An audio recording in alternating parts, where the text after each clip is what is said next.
क्या? नहीं, ये नहीं हो सकता। भाई साहब सुनिए तो प्लीज। क्या हुआ भाभी? किसका फोन था? विक्रम साहब का फोन था। क्या कहा विक्रम कपूर ने? जिस बात का डर था वही हुआ। उन्होंने दक्ष और अनुपमा की शादी से इनकार कर दिया।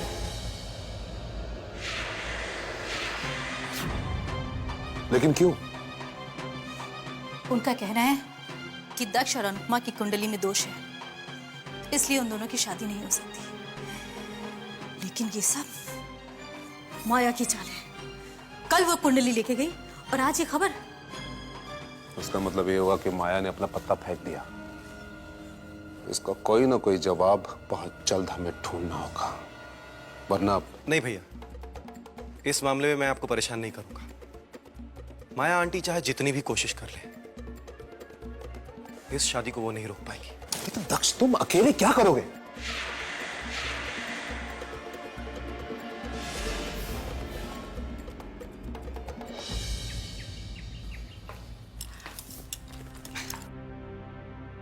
मैंने दक्ष के घर वालों को तो इस शादी के लिए मना कर दिया है, लेकिन अब अन्नू को कैसे बताऊं कि उसकी सबसे बड़ी दुश्मन उसकी अपनी तकदीर है, जिसके सामने उसका ये बाप भी मजबूर है। तुमसे कहा था ना माँ, अनुपमा की खुशियों में आग लगा दूंगी। कहा था ना। अब देखो, विक्रम ने खुद ही शादी के लिए मना करके उसकी खुशियों की चिता में आग लगा दी। ओ वंडरफुल, वंडरफुल। आओ जाओ।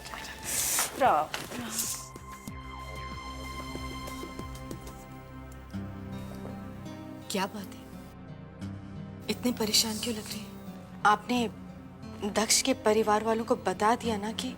हाँ माया, मैंने बता दिया उन्हें, लेकिन एक बात मेरी समझ में नहीं आ रही है। पता नहीं मैं अन्नू को कैसे समझाऊंगा। इस शादी के लिए तो मैंने ही उसे राजी किया था, और अब ये। मैं सब समझती हूँ जी, मगर हमें उन्हें बताना तो पड़ेगा ना। मुझे लगता है कि आपको अन्नू से इस बारे में बात नहीं करनी चाहिए, क्योंकि आप अपने आप को संभाल नहीं पाएंगे, और आपको इस हालत में देखकर तो वो बच्ची और भी टूट जाएगी। अगर आप इजाजत दे तो मैं अनु से बात करूं?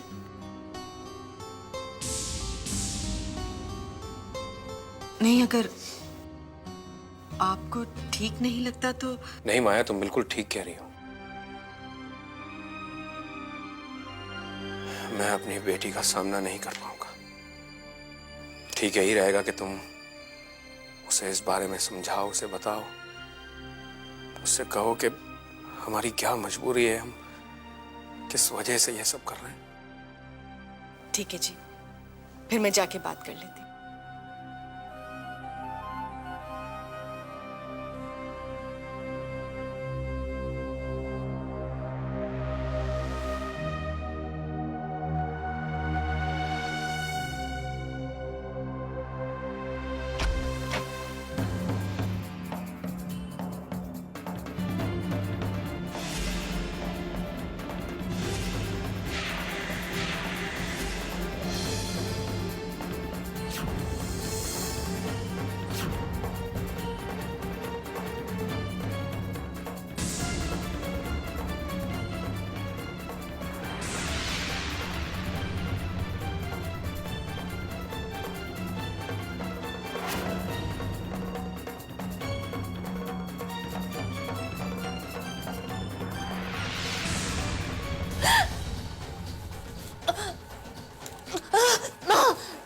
माँ, तेरी माँ माया, तेरी माँ तुझे ये बताने आई है कि बेटा मैंने तेरे पर काट दिए हैं, जिसके दम पर तू मेरी कैद से निकलकर खुले आसमान में उड़ान भरना चाह रही थी, दक्ष से शादी करना चाहती थी।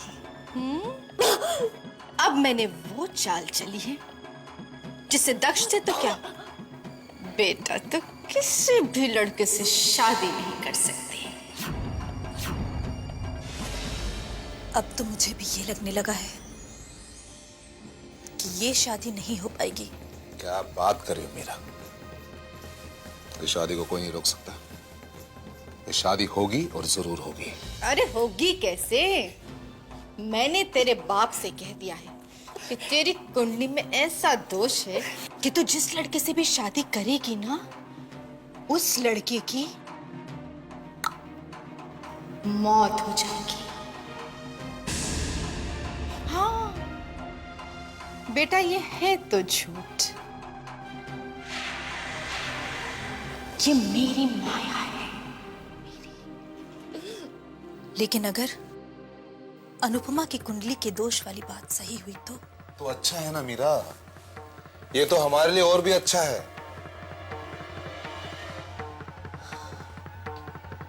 सही कह रहे हैं आप। अब तो इस घर में कोई बहू बनकर आएगी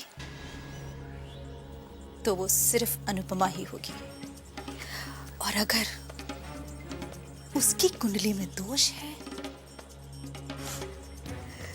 तो हमारे लिए और भी अच्छी बात है। एक बात मेरी कान खोल के सुन ले लाडो रानी, जितनी बार तुम मुझसे ऊपर उड़ने की कोशिश करेगी ना, उतनी ही बार तेरे पंख काट के जमीन पे फेंक दूंगी।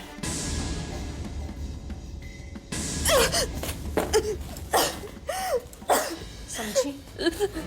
समझ गई ना?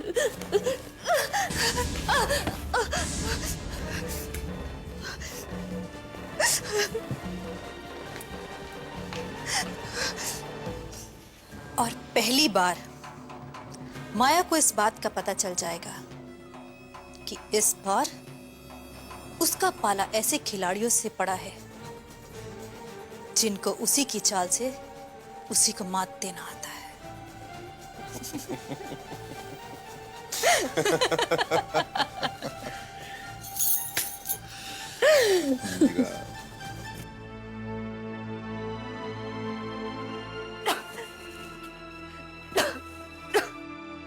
तुम्हारे पापा का बिजनेस आज सिर्फ मेरे असाइनमेंट की वजह से टिका हुआ है, और अगर तुमने शादी से इनकार किया तो तुम्हारे पापा को बहुत बड़ी कीमत चुकानी होगी।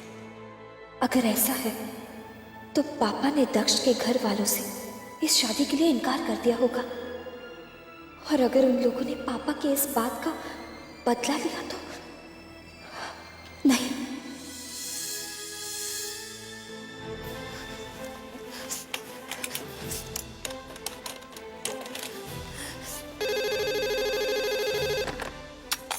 हेलो जी, मैं अनुपमा बोल रही हूँ। अनुपमा? अनुपमा? हाँ बोलो। आप पापा से नाराज तो नहीं है ना? वो रिश्ते को लेकर दरअसल पापा की इसमें कोई गलती नहीं। मैं जानती हूँ अनुपमा, और हमें इस बात का बिल्कुल अफसोस नहीं है।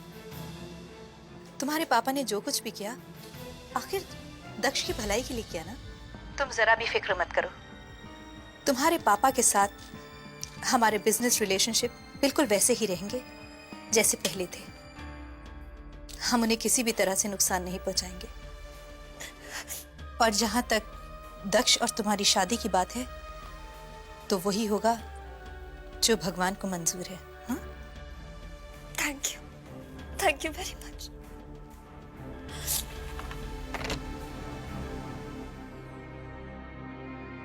मैं आपका ये एहसान कभी नहीं भूलूंगी माँ। आप नहीं जानती कि अनजाने में ही आपने मुझे कितनी बड़ी खुशी दे दी। आज मैं बहुत खुश हूँ माँ, बहुत खुश।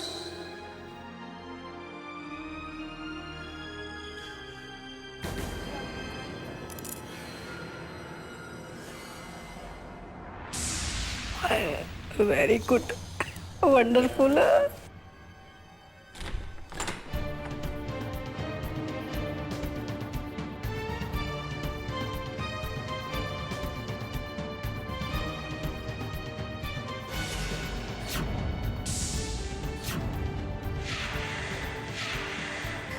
मैं अंदर आ सकती हूँ?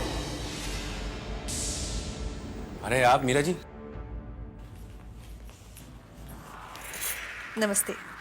आइए आइए आओ जी, हाँ। आइए, बैठिए। बैठिए। आपको कुछ भी कहने की जरूरत नहीं है भाई साहब। मैं यहाँ कोई सफाई मांगने नहीं आई हूँ। जिस तरह आप अनुपमा से इतना प्यार करते हैं, उतना ही प्यार मैं भी अपने दक्ष से करती हूँ। हम नहीं चाहते हैं कि दक्ष पर कोई आंच आए, लेकिन हम ये भी नहीं चाहते हैं कि उसका प्यार उससे दूर हो जाए। लेकिन मीरा जी, आप जानती हैं कि अन्नू की कुंडली में दोष है और यह शादी नहीं हो सकती। अगर अनुपमा की कुंडली में वाकई कोई दोष है तो ये शादी हरगिज नहीं होगी। लेकिन कोई भी फैसला करने से पहले हमें एक बार फिर से देख लेना चाहिए भाई साहब कि अनुपमा की कुंडली में वाकई श्री काल द्वंद योग है या हमें सिर्फ इसकी गलतफहमी है।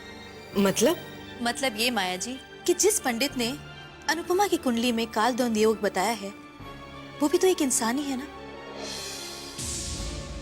उससे भी गलती हो सकती है। इसीलिए मैं दक्ष और अनुपमा की कुंडली एक बार फिर से मिलवाना चाहती हूँ। और हाँ भाई साहब, इसके लिए मैंने देश के कुछ मशहूर और जानकार ज्योतिषियों को बुलाया है।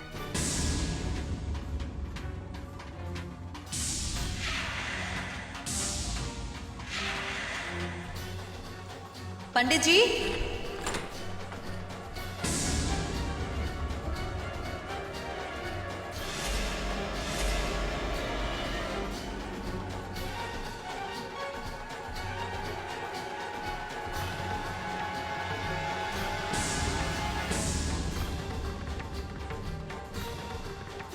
आप हैं पंडित सत्यदेव दुबे, ज्योतिषाचार्य।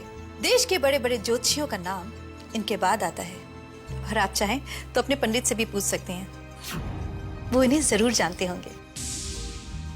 यह है पंडित रामचंद्र दुबे, ज्योतिष विशारद, काशी से। ज्योतिष विद्या पर बहुत बड़ी बड़ी किताबें लिखी हैं इन्होंने। आप हैं पंडित शांति स्वरूप द्विवेदी, हरिद्वार से। और आप हैं पंडित कमलाकर पांडे, नासिक से। राम राम पंडित जी। आप सब लोग विराजिए।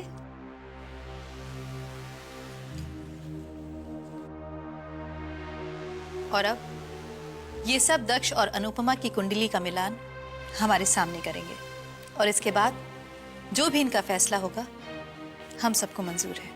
माया, कुंडली लेकर आओ।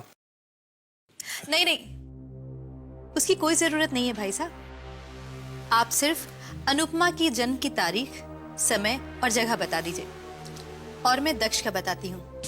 हमारे पंडित जी दोनों की कुंडली खुद ही तैयार कर देंगे। क्यों पंडित जी? कुंडली देखने के लिए तो जानकारी बहुत है, बाकी गणना हम कर लेंगे।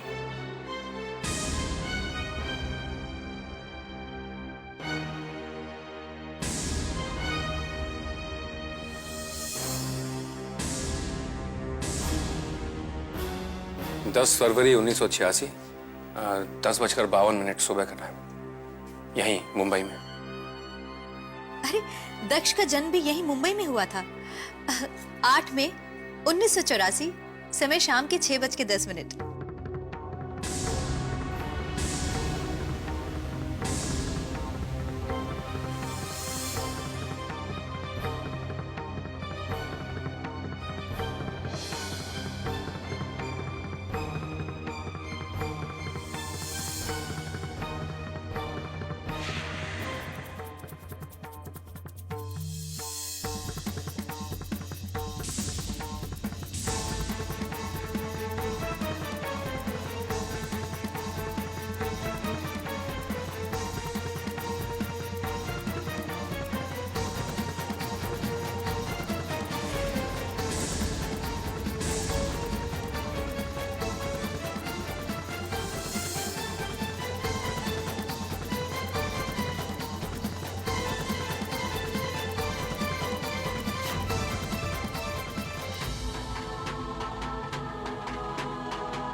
कुंडली में कोई दोष नहीं है।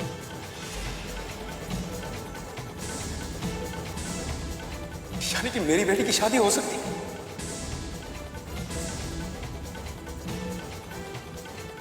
तो कमाल हो गया। पंडित जी, समझ में नहीं आ रहा कि आप लोगों का शुक्रिया अदा कैसे करूं।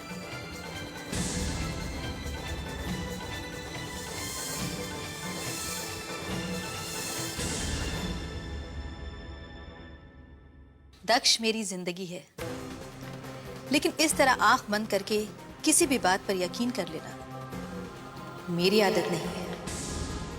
मैं नहीं जानती माया जी कि आपके पंडित जी से कहां गलती हो गई, लेकिन जो भी हुआ आप चिंता मत कीजिए, क्योंकि अब दक्ष और अनुपमा की शादी तो होकर ही रहेगी।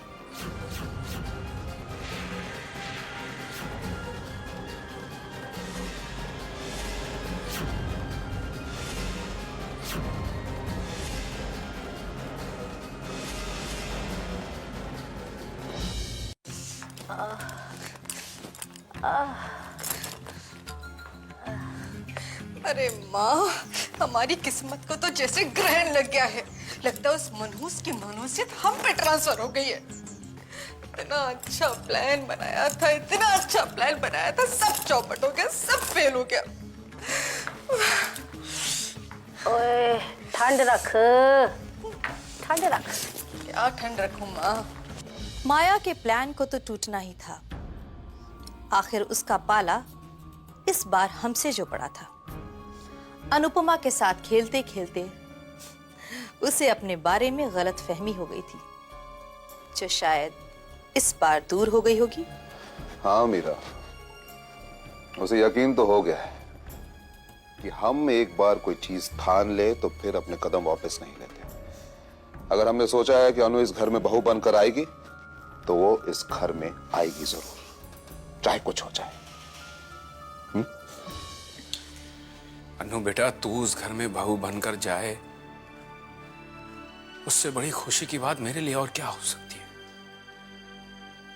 मैंने उन लोगों को मना इसलिए नहीं किया बेटा कि मैं तेरी खुशियां नहीं चाहता, बल्कि मैंने मना इसलिए किया क्योंकि मैं अब तेरी तकदीर के साथ नहीं लड़ सकता बेटा।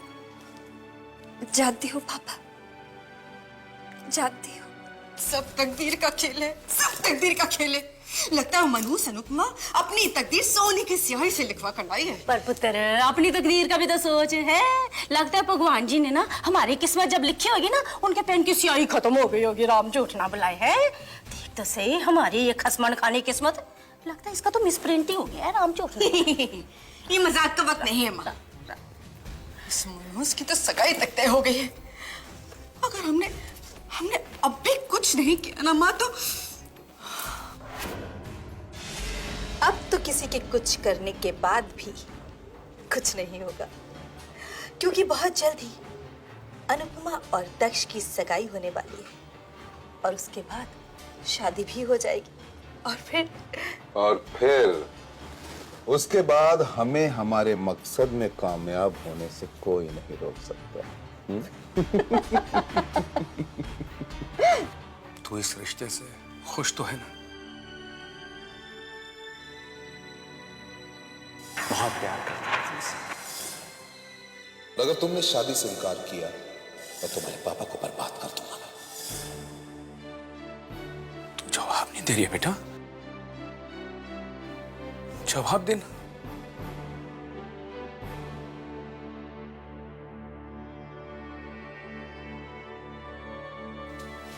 मेरी बच्ची, जो जोड़ी इस पेड़ पे धागा बांधती है, वो एक नहीं 7 जन्मों के लिए साथ हो जाती है। बहुत प्यार करता हूं तुमसे। मैं खुश हूँ पापा, बहुत खुश, लेकिन अपने लिए नहीं, बल्कि आपके लिए, क्योंकि आपकी खुशी से बढ़कर मेरे लिए और कुछ नहीं है पापा, कुछ भी नहीं। मेरा तन भले ही किसी और का हो जाए, पर मेरा मन सिर्फ और सिर्फ चैतन्य का रहेगा। I love you, चैतन्य। अनु बेटा मेरी चाय। पापा चाय? थैंक यू अनु।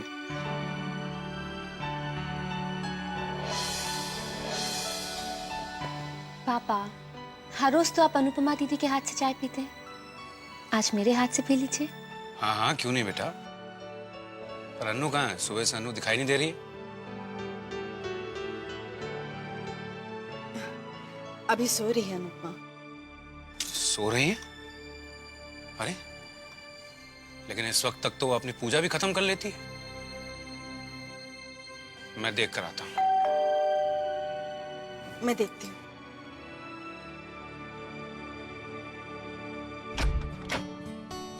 कहिए। मैम, ये मैं दवाइयाँ डिलीवर करने आया हूँ। दवाइयाँ?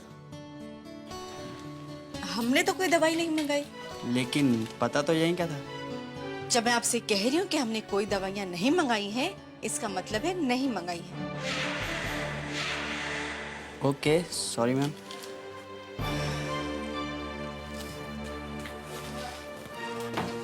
ओफो, बिना सही पता जाने कैसे भी आ जाते हैं। अब छोड़ो भी ना माया, जाने दो। मैं अनु को देख कर आता हूँ।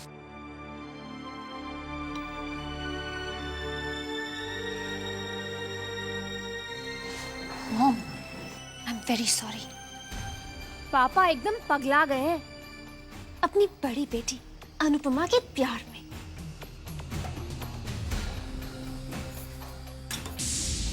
रिधिमा,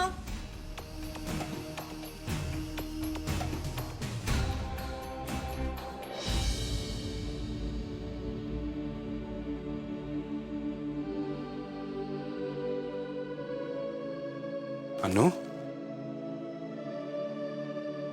अनु बेटा, अनु बेटा उठो। बेटा आंखें खोलो। तुम अभी तक सो रही हो?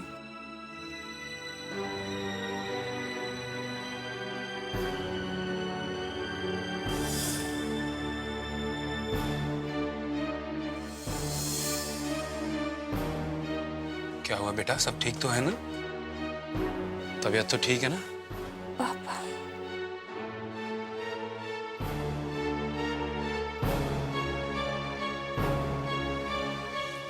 क्या हुआ बेटा? सब ठीक तो है ना?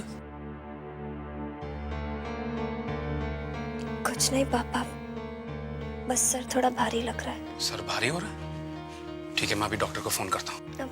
पापा, इतनी सी बात के लिए डॉक्टर को बुलाने की क्या जरूरत है? अरे अनु बिल्कुल ठीक कह रही है। डॉक्टर को बुलाने की क्या जरूरत है? इससे जरूरत है तो सिर्फ आराम की।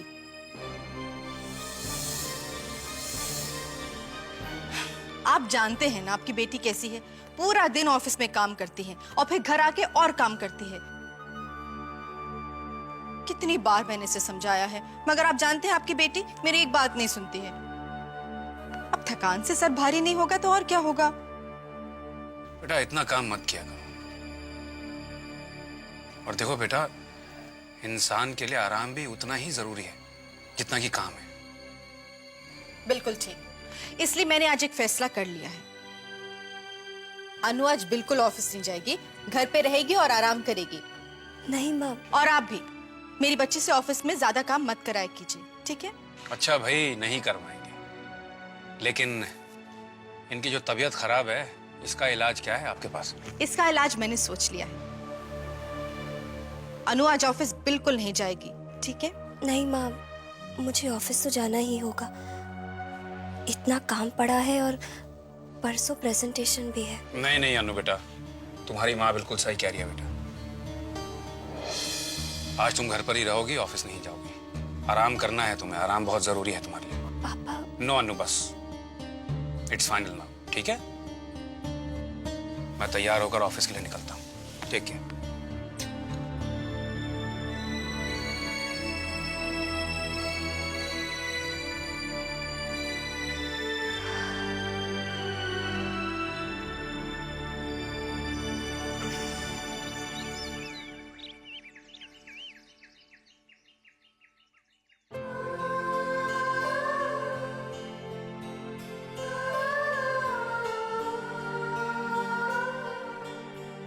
अनुपमा, जब से ये नाम सुना है, पता नहीं क्यों इस पर खुद से भी ज्यादा यकीन होने लगा है। न जाने क्यों दिल कहता है कि यही है वो जिसके इंतजार में मैंने 20 साल इस कैद में काटे हैं। वो इस घर में आएगी और इन पापियों को उनके अंजाम तक पहुंचाएगी। वो आएगी, जरूर आएगी, जरूर आएगी। आइए। कैसी है उनकी तबीयत? अब आप आ गए हैं, खुद ही देख लीजिएगा आप डॉक्टर साहब।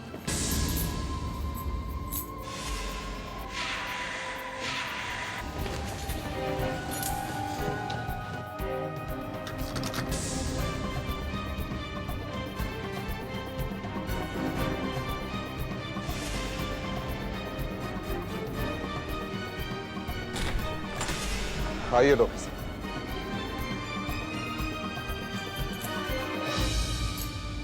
ये तो सो रही है। हाँ डॉक्टर साहब, और इनकी इसी नींद को और गहरा करने के लिए हमने आज आपको यहाँ बुलाया है। मतलब ये कि आज से इनकी दवा की डोज डबल कर दीजिए।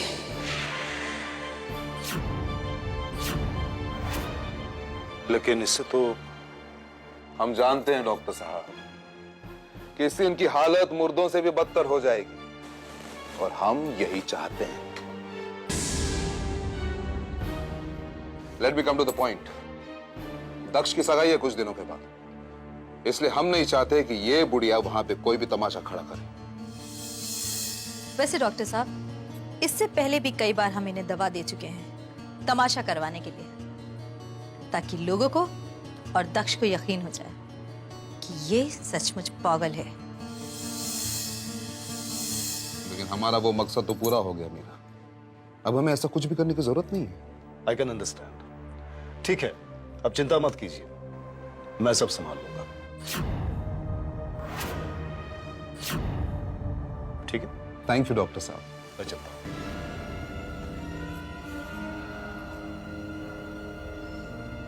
मुझे हराने की बात कर रही थी बुढ़िया? ऐसा कभी नहीं हो सकता। सुना तूने बुढ़िया?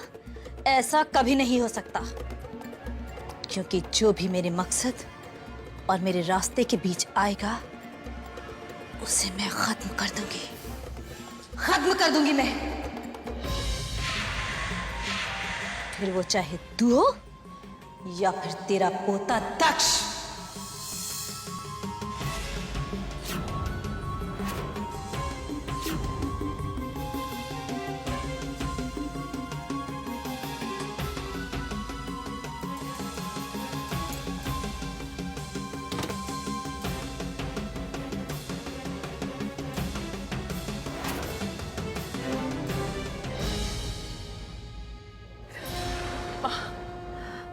माँ मार डालेंगे वो लोग मेरे दक्ष को, तो कुछ करती क्यों नहीं?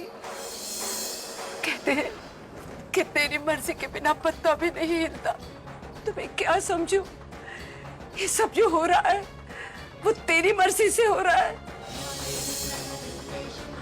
और अगर नहीं है तो मदद कर मेरी माँ, मदद कर, ताकि मैं इन पापियों का नाश कर सकूं, अपने बेटे दक्ष को बचा सकूं।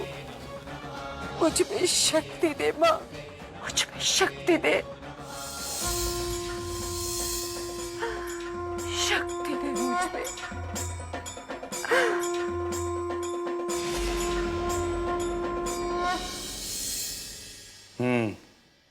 सारे फिगर्स टैली कर लिए है ना? Yes sir. Good, very good. Good morning uncle. Good morning Daksh. अरे भाई, सुबह सुबह आओ, बैठो। कैसे आना हुआ?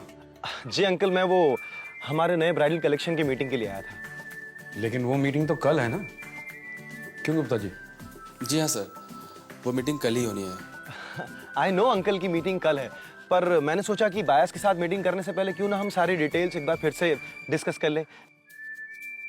ठीक है, तो फिर कर लेते हैं मीटिंग। तो शुरू करें। अनुपमा नजर नहीं आ रही अंकल, उसे भी बुला लेते हैं ना। लेकिन आज तो अन्नू नहीं आई है बेटा। क्या?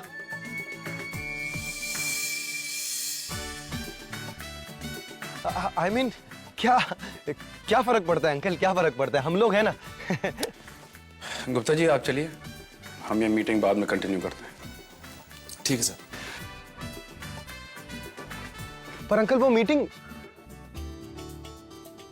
क्या तुम वाकई मीटिंग के लिए आए थे दक्ष, जी या अनुपमा से मिलने आए थे? जी अंकल, आई स्वेयर आप जो समझ रहे, आई मीन आप जो कह रहे वो सच है ना?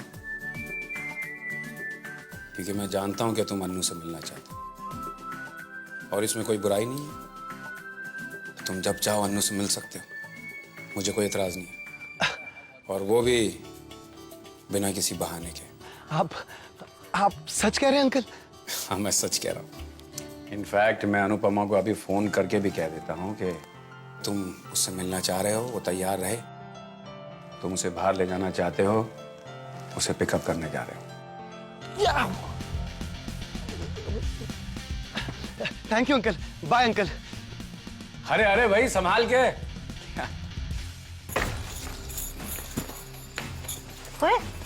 और रिद्मा पुत्र, और ये क्या कर रही है पुत्र? आय हाय, ना इतना गुस्सा ठीक नहीं होता पुत्र, चंगा नहीं होता सेहत के लिए पुत्र। मैं क्या करूं नानी, मुझे मालूम नहीं था कि मेरी अपनी मॉम इतनी आसानी से उस अनुपमा के सामने घुटने टेक लेगी। और रिद्मा पुत्र तो बिल्कुल ठीक कहती है। आहो, राम झूठ ना बुलाए है ना। माया से हमें वैसे ये उम्मीद तो बिल्कुल नहीं थी कि हमारी जानी दुश्मन इस मनहूस अनुपमा के साथ इतनी जल्दी सीज फायर कर देगी। वैसे माया पुत्र, तूने ना हम दोनों के साथ ना चंगा नहीं किया, धोखा दिया तूने हमें। रिद्मा पुत्र का गुस्सा जो है ना बिल्कुल जायज है। देखना माया पुत्र, देखना तुझे अपनी इस माँ की और अपनी इस बेटी की लगेगी हाय। बस करो। अरे एक नालायक बेटी की माँ हूँ ये मुझे पता था, मगर एक बेवकूफ माँ की बेटी हूँ ये अभी पता चला है मुझे। अरे आप लोगों को क्या लगता है मैंने अनुपमा को इस घर में उसकी सेवा करने के लिए रोका है क्या? तो फिर किस लिए रोकिया उसको? देखो,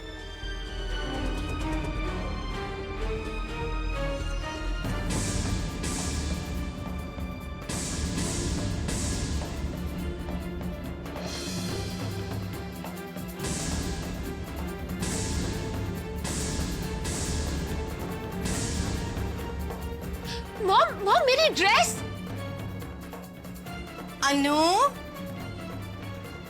अनु बेटा, अनु बेटा। जी माँ। बेटा मैं जानती हूँ कि इस वक्त तुझे आराम की जरूरत है, मगर क्या करूं, पता नहीं कैसे मुझसे कॉफी गिर गई इस पे। बेटा अगर तू बुरा ना माने तो कोई बात नहीं माँ, मैं धो देती हूँ। थैंक यू बेटा।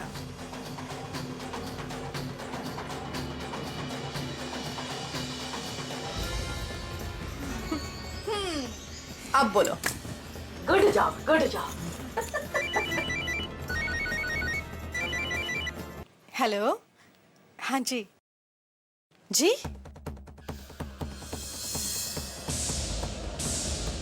ठीक है जी, बाय बाय।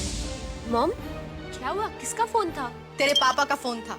दमाजी का? क्या कह रहे थे? कह रहे थे कि अनुपमा को अच्छी तरह से तैयार कर दो क्योंकि दक्ष आ रहा है उसे बाहर ले जाने के लिए।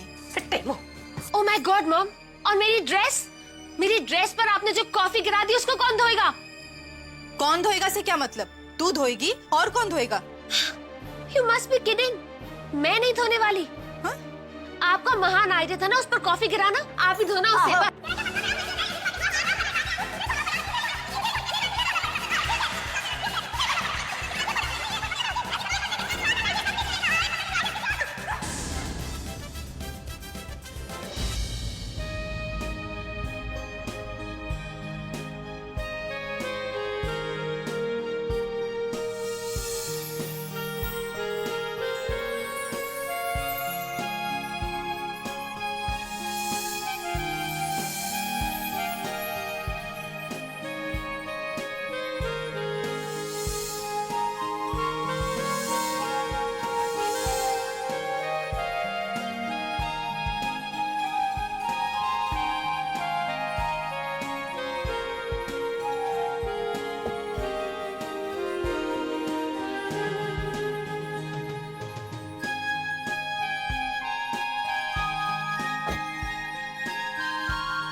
आप मुझे ऐसे क्यों देख रहे हैं?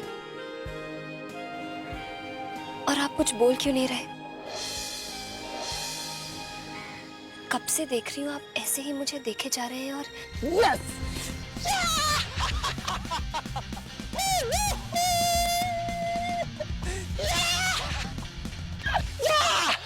घबराइए मत। देखिए, आप कहीं मुझे पागल तो नहीं समझ रही ना? मैं पागल नहीं हुआ हूं, मेरा सिर्फ दिमाग खराब हो गया खुशी के मारे। एक्चुअली जब भी हम मिलते हैं ना, आप कभी कुछ नहीं बोलती, मैं ही हमेशा बड़बड़ बड़बड़ करता रहता हूं। सो इस बार मैंने कसम ली थी कि मैं इस बार कुछ नहीं बोलूंगा जब तक आप कुछ नहीं बोलेंगी, और मैंने अपनी कसम पूरी कर ली। Yes yes yes yes yes, I have done it. Yes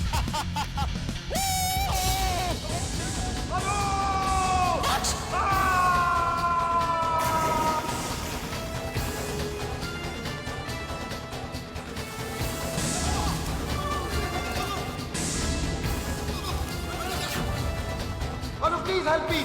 अनु अनु मुझे तैरना नहीं आता, मैं डूब जाऊंगा। Anu Anu please help me. Anu help me. Anu मैं डूब रहा हूं। Anu help me. Anu please.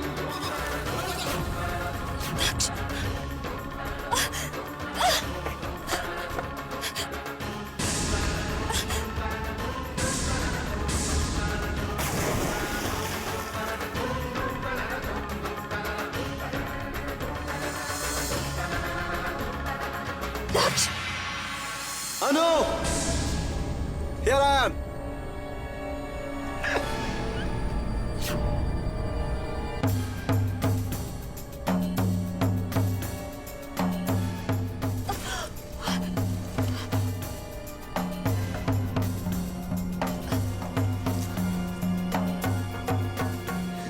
I'm sorry, okay. Actually मैं ये चेक कर रहा था कि अगर मैं पानी में गिरूं तो आप मुझे बचाने के लिए पानी में कूदती है या नहीं।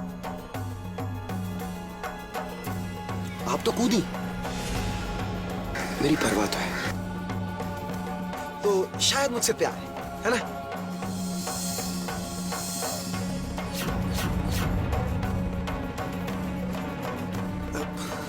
नहीं है, ओके। नहीं है, प्यार नहीं है, परवाह भी नहीं है, कोई बात नहीं, कोई बात नहीं। I am sorry, sorry.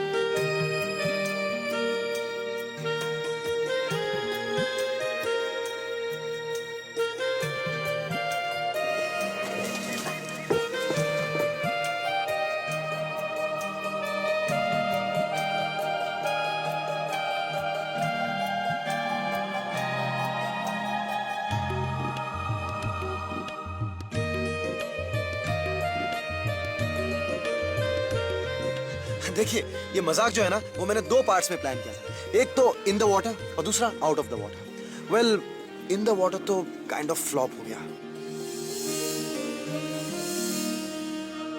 लेकिन आउट ऑफ द वाटर एकदम हिट है। देखिए, मुझे पहले ही पता था कि आप झील में गीली हो जाएंगी और आपको सर्दी लग जाएगी, इसीलिए जस्ट अ सेकंड ना,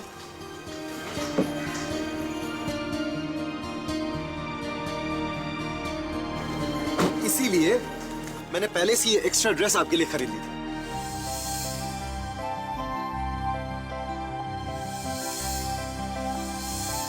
प्लीज टेक इट। देखिए, कुछ ही दिनों बाद हमारी सगाई है और मैं नहीं चाहता कि सगाई के दिन आप चीखती हुई इधर से उधर घूमें। So please take it and change, please.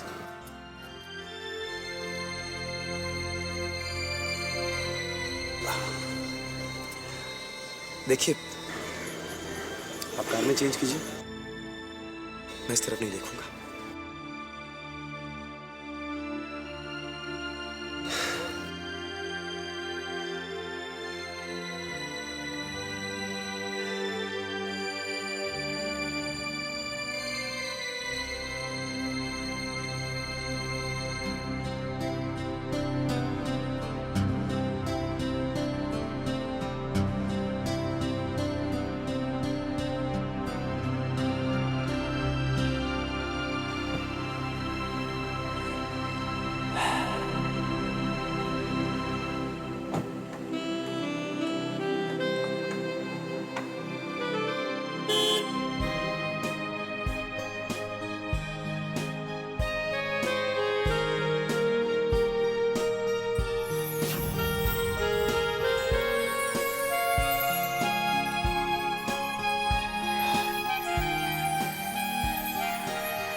एक मिनट।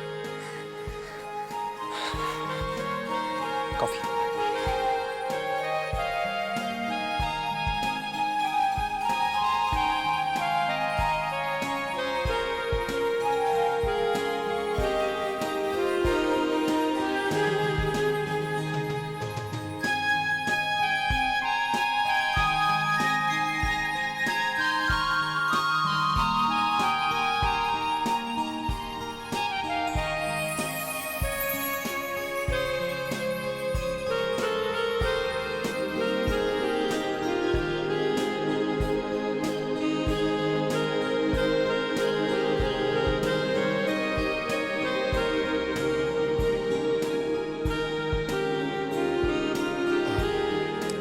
चले, मैं नहीं चाहता कि फर्स्ट डेट पर ही हम इतने लेट हो जाएं कि अंकल हमें फिर मिलने का मौका ही ना दे।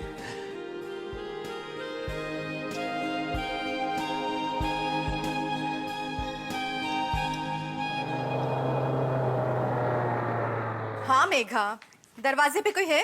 मैं तुझे फोन करती हूँ। बाय।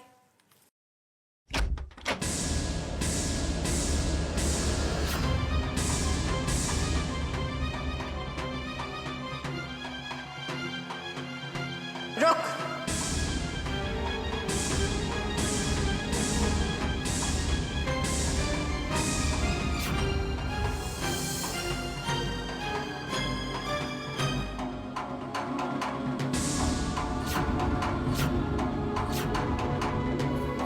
क्या है ये? हाँ? क्या हाल बनाया तूने अपना? ओ, तुझसे बात कर रही हूं मैं। बाप के प्यार ने तेरा दिमाग खराब कर दिया है। अब क्या दक्ष के प्यार ने तुझे बहेरा भी कर दिया है? और ये जुल्फे, ये तेरी जुल्फे भीगी कैसे? हाँ?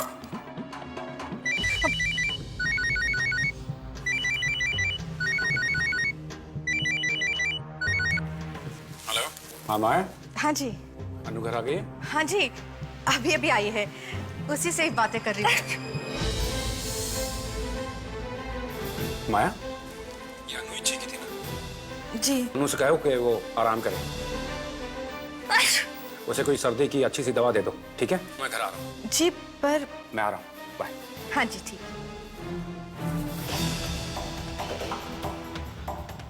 तेरा वक्त आजकल बहुत अच्छा चल रहा है अनुपमा। कमबख्त ठीक भी तुझे अभी आनी थी।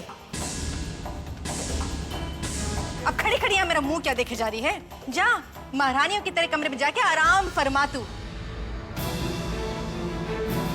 दवाई लाती हूँ तेरे लिए, जा जा ना।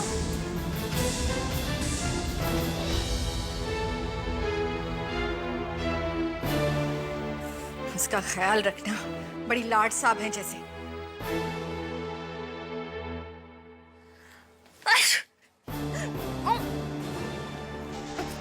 मेरा बस चलता ना तुझे जहर पिला देती। तेरे बाप की वजह से चुप हूं मैं। अनु!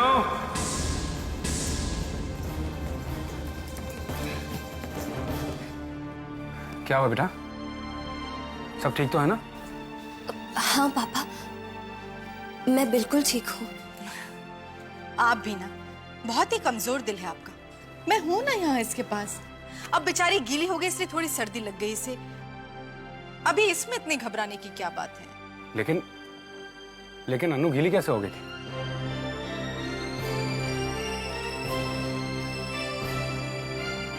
तुम वो दक्ष के साथ बाहर गए थे ना बेटा? फिर? वो पापा। एक मिनट, मैं जरा दक्ष को फोन करता हूँ।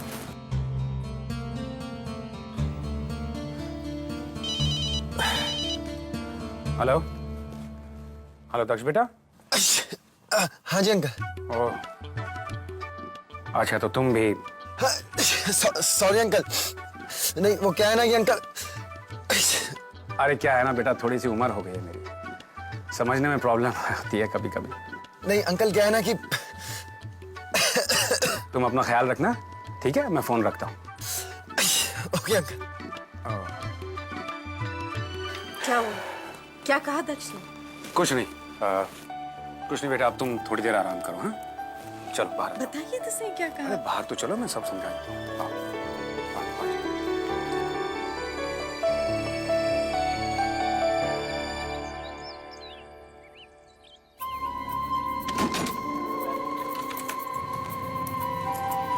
क्या हुआ? अपने पोते दक्ष को बचाने के सपने देख रही थी क्या? क्यों आई है तू यहाँ? आपसे मिलने के लिए आई हूँ, और क्या।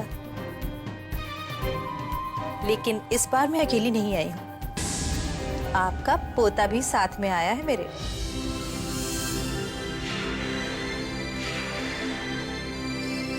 दक्ष, मेरा मेरा दक्ष आया है। दक्ष, दक्ष, दक्ष बेटा। प्रणाम दादी माँ।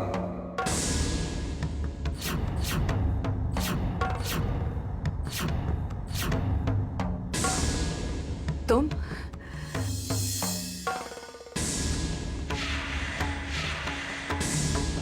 क्या हुआ माँ जी? आप इतना गुस्से से मुझे क्यों देख रही हैं? मैंने कब कहा था कि दक्ष आया है? आखिर ये भी तो आपके पोते हैं, है ना दादी माँ? क्या चाहते हो तुम लोग? क्यों आए हो यहाँ? आपके दुख दूर कर रहे दादी माँ। मैंने इन्हें बताया कि आप कैसी हमसे बदला लेने की आग में चल रही हैं, और दक्ष को बचाने के लिए क्या क्या नहीं कर रही हैं। फिर इन्हें आखिर आप पर तरस आ ही गया और कहने लगे, चलो आज हम दादी माँ को उनके दुखों से मुक्ति दिला ही देते हैं। कैसे? ये मुझसे नहीं, इन्हीं से पूछिए।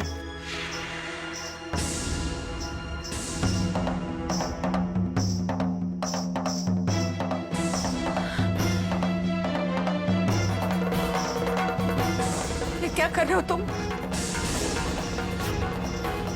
नहीं, ऐसा मत करो, ऐसा मत करो मेरे साथ। क्यों कर रहे हो तुम लोग मेरे साथ ऐसा? हाँ, भगवान के लिए तुम ऐसा। भगवान के पास तो पहुंचाने आए हैं आप खुदा भी। आप इस इंजेक्शन से मरेंगे, जरूर मरेंगे, पर धीरे धीरे, स्लोली। बस दक्ष की शादी हो जाने तक आपको थोड़ी तकलीफ सहनी पड़ेगी दादी माँ। नहीं, नहीं। उसके बाद सब कुछ शांत हो जाएगा, सब कुछ। छोड़ो।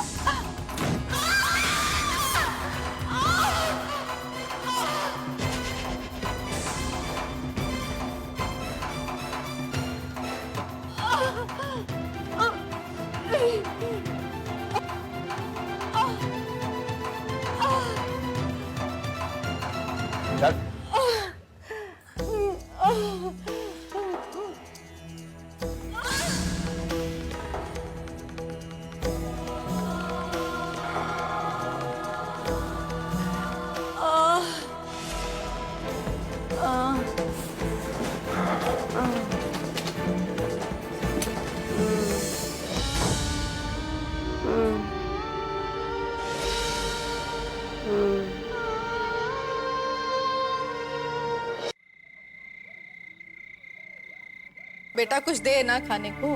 एप्पल है, पेड़ है। बैठो। अनु? अनु कहाँ है? आती होगी, आप बैठिए ना। ठीक है, मैं उसे लेकर आता हूँ। हाँ।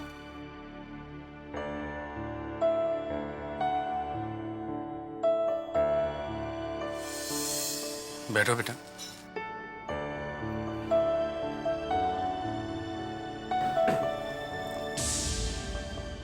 क्या बात है बेटा? सब ठीक तो है ना? जी पापा। आज तुम ऑफिस नहीं आई, पूछोगी नहीं ऑफिस में क्या हुआ? जी भाई आज सब ऑफिस में इतनी तारीफ कर रहे थे तुम्हारी, इतनी तारीफ कर रहे थे तुम्हारी कि पूछो मत। जानते हो क्या कह रहे थे? सब लोग कह रहे थे कि जब से तुम ऑफिस में आने लग गई हो ना, जब से ऑफिस का माहौल ही बदल गया है।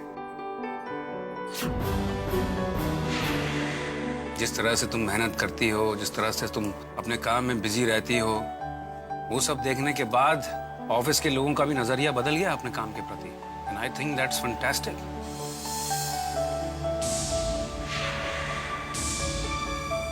और पता है, कुछ हमारे जूनियर एम्प्लॉयज ने तुम्हें अपना रोल मॉडल भी मान लिया है। दैट्स वंडरफुल, है ना? सुनिए,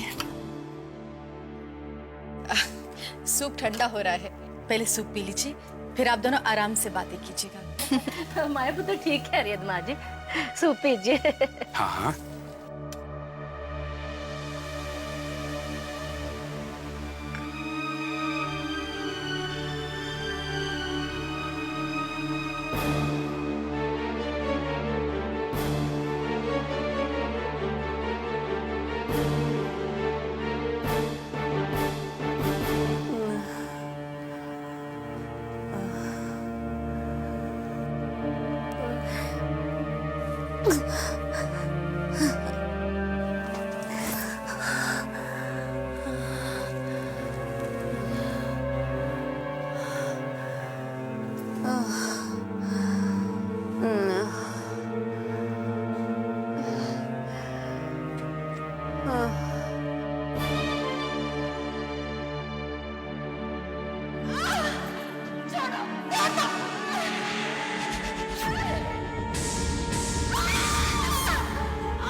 अगर मेरा अपना खून मीरा का साथ नहीं देता तो मेरी आज ये हालत न होती।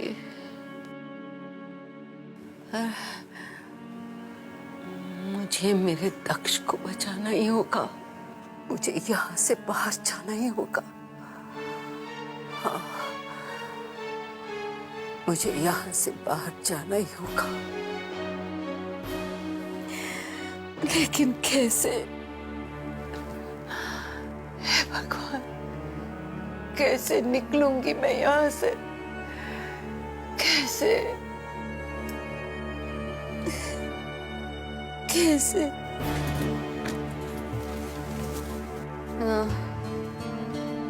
माँ जी, ये आपके लिए खाना, खा लीजिएगा।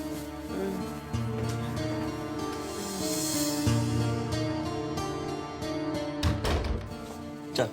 अरे चाबी तो निकालने दो। अरे रहने देना, अभी खाने के बर्तन लेने आना है, दवा देने के लिए 10 चक्कर काटने। कौन दरवाजे में चाबी लगाता रहेगा, निकालता रहेगा? वैसे भी दरवाजा लॉक है, वो अंदर से बाहर तो आ नहीं सकती। मैं रात को 10 बजे सोते समय ताला लगाकर चाबी ले जाऊंगा। चल अब।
दादी के रूम के बाहर कैसे पड़ा है?